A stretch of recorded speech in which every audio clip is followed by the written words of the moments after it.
Bonjour mes grands, j'espère que vous allez bien ainsi que votre famille. Aujourd'hui, nous avons une nouvelle leçon de préécriture du graphème G. Voilà pour vous, comme d'habitude, chers parents, les objectifs et les compétences visées de notre champ disciplinaire.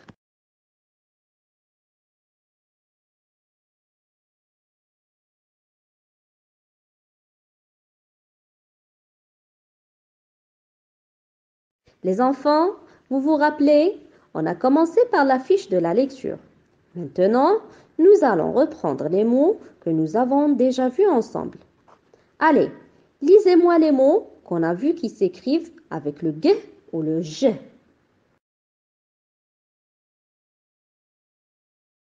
Alors, nous avons vu que le G se prononce de deux façons différentes. Parfois, on le prononce G et d'autres fois, on le prononce G. Qui peut me rappeler du premier cas, les enfants? Bravo! G se prononce G devant les voyelles A, O et U, comme dans les mots gare, cagoule et escargot. Bravo! Et maintenant, qui se rappelle du deuxième cas? Bravo! Le G se prononce G devant les voyelles E, I et Y, comme dans les mots suivants. Girafe, étagère et horloge. Bravo mes grands. Passons maintenant aux gestes graphiques. Comme d'habitude, cette image représente les points de départ et les flèches qui montrent le sens de l'écriture. À présent, je vous propose de tracer pas à pas la lettre G dans l'espace. Tracez un trait oblique vers le haut, un grand rond et puis un trait vertical et une boucle qui remonte vers le haut. Allez mes grands, à votre tour de tracer la lettre avec vos doigts, avec des grands gestes devant vous en l'air. Essayons encore une fois. À partir du point de départ à gauche, vous tracez un trait oblique vers le haut. À partir du deuxième point de départ, tracez un rond. Et à partir du troisième point de départ, tracez un trait vertical qui descend vers le bas et une boucle montant vers le haut. Bravo, c'est comme ça. Maintenant, essayez d'écrire la lettre G sur des cahiers ou sur des interlignes. Commencez par le premier point de départ. Tracez un trait oblique jusqu'à la première interligne, puis un petit rond entre la ligne et la première interligne, et vous descendez avec un trait oblique jusqu'à la deuxième interligne. Puis, vous remontez avec une boucle jusqu'à la ligne.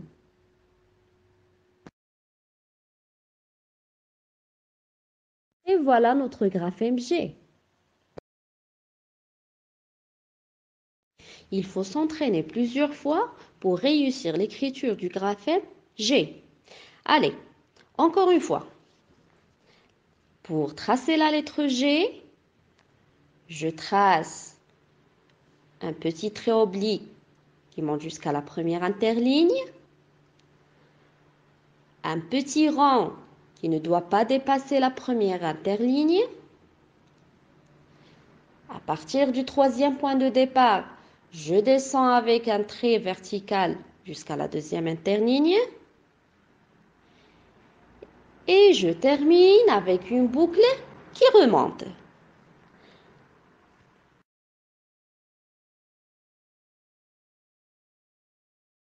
Voyons ces trois mots. Lorsque plusieurs lettres s'enchaînent, comme dans la construction des mots, il faut rendre les raccords invisibles entre chaque lettre du mot en utilisant les courbes de liaison et les attaches, comme si le mot était une longue ficelle sans interruption. Je vous montre comment écrire ces mots en respectant les nombres d'écriture de chaque lettre. Le premier mot, c'est garageux. Je commence alors par écrire la lettre G. Je commence par tracer un petit rond,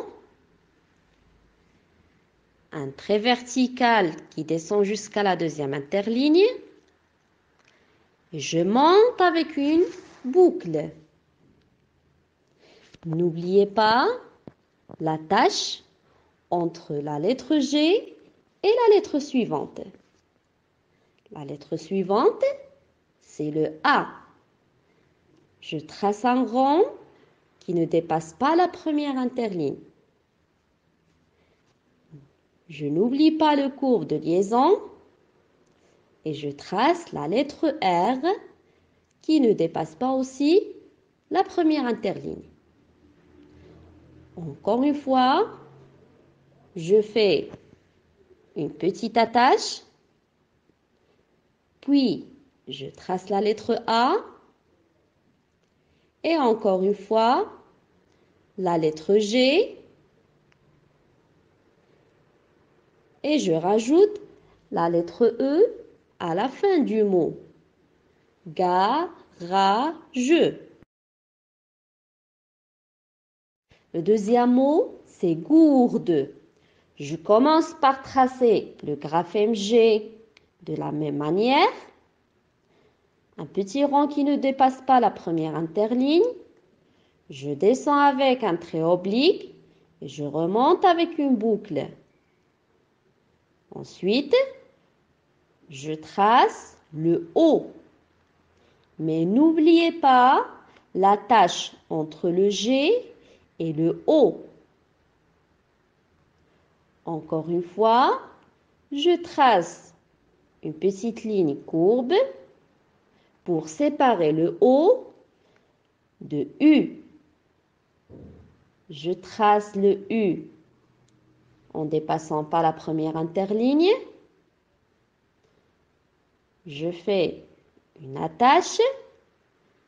Je trace la lettre R. Encore une fois, une attache.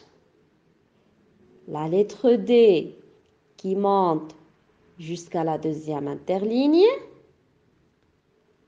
Je trace encore une attache et je termine par tracer la lettre E en ne dépassant pas la première interligne. Le troisième mot, c'est étagère. Je trace alors la lettre E sans oublier l'accent. Je fais une attache. Je trace la lettre T qui monte jusqu'à la deuxième interligne. Je la sépare de la lettre A avec une attache. La lettre A est séparée aussi de la lettre G avec une ligne de liaison. Je trace la lettre G et puis le et encore une fois. Je rajoute l'accent. Je fais une courbe de liaison. Je trace le R. Encore une fois une attache.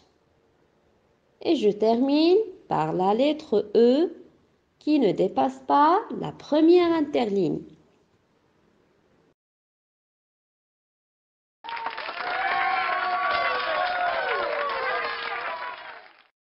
Le cours touche déjà à sa fin. Je vous souhaite bon courage et n'oubliez surtout pas de m'envoyer les activités sur ma boîte mail pour les corriger. Allez, au revoir!